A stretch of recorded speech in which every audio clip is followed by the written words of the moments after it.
Hi, I'm Jay Tyler. In this video, I'm going to show you how to set a Pontic for an Essix retainer using light-cured baseplate material.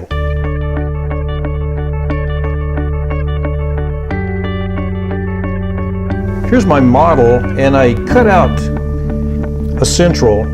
This isn't a real case, I'm just doing this for the video. And I've got a Pontic here I cut down and adapted to it. Now, what I do is on the back, I will put some undercut. I like to just take like a Fisher burr or something and just drill in. And what I'm going to do is I'm going to pack in the baseplate material into that hole so it'll hold it real well. Now if you have like an incisor, it's real small, on like a lower incisor, you can maybe use a smaller Fisher burr, or you can do something like this. Just any way you can get some undercut. Like if it's too small, you don't have enough acrylic on the lingual of the tooth, you can just drill in some undercut as best you can. If you have a posterior tooth, I just go in there and route out some undercut with any kind of old burr, and then I'll pack in the baseplate material and go from there. Now, if you're not going to have a flange, you can just use clear material. But I cut this out. I cut out a pretty good sized saddle area there so I can show you how to do a flange. Now, this is the material I'm going to use. It's it's dense ply baseplate material. It's pink. I wrote the pink on there, so if I don't get confused with the clear and grab it by mistake. Now I use just like a number 7 wax spatula, and I'll just grab some out of here. It's real sticky, so I like to have some water close by because you can dip your finger in water and it keeps it from sticking to your fingers so much. So what I'm going to do is I'm going to pack it into this hole.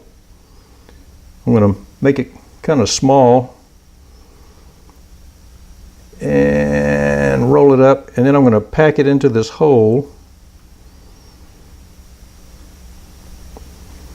and take the spatula and just kind of shove it up in there.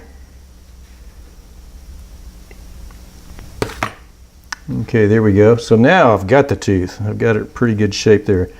Now I'm going to make a flange, so I'm going to pack it around here. Now you can use the gel, but the problem with the gel is you have to stabilize the tooth when you light cure it. But with the baseplate material, you don't have to do that. So here I've got a nice little flange. Let me just dress that up a little bit.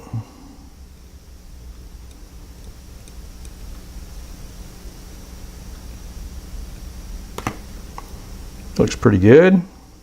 Got some little artificial papilla, a little bit of flange there. So that tooth's going to be pretty nice. Now when you're drilling these undercuts, be careful not to drill too close to the labial surface of the tooth, because that, especially if you're using the pink material, it'll show through. So that'll be pretty good if I can vacuum form over that. Now what I do, another thing I like about the baseplate material is I can go ahead and create right now my undercut. Now this is so that the vacuum material can suck down around this and really lock that tooth into place. Okay, so that's how I do for the flange. If it was just an abutment without the flange, I could use the clear, and it would just, you wouldn't have anything on the labial surface at all. Now this has separator on it, so it'll come off. Now I usually just, I have an Intera machine, and I just put it in that. You can hit it with a wand, you can use a Triad, use their materials, whatever you like to use to cure your light cure materials. It all works the same. But see, what's nice is this is solid enough, I can just go ahead and put this in my Intera machine. I don't have to wax it down or do anything. It is sticky enough, it'll just stay on the model, and just when it's done, it's done. Then I can take it off and clean it up if I need to. And now when I put it on the model to vacuum form, what I do is I will take, after it's cured and everything, I will take and put just a tiny little bitty drop of super glue, just a tiny little bit right there, and super glue it onto the model and let it set. That way it's not going to go anywhere. And then I do the vacuum forming, and then when I take it off and I'm cleaning it up, I'll just take a little burr and just knock off that little bit of super glue, and it works out real nicely. Okay, that's it. Thanks for watching. I'll see you next week.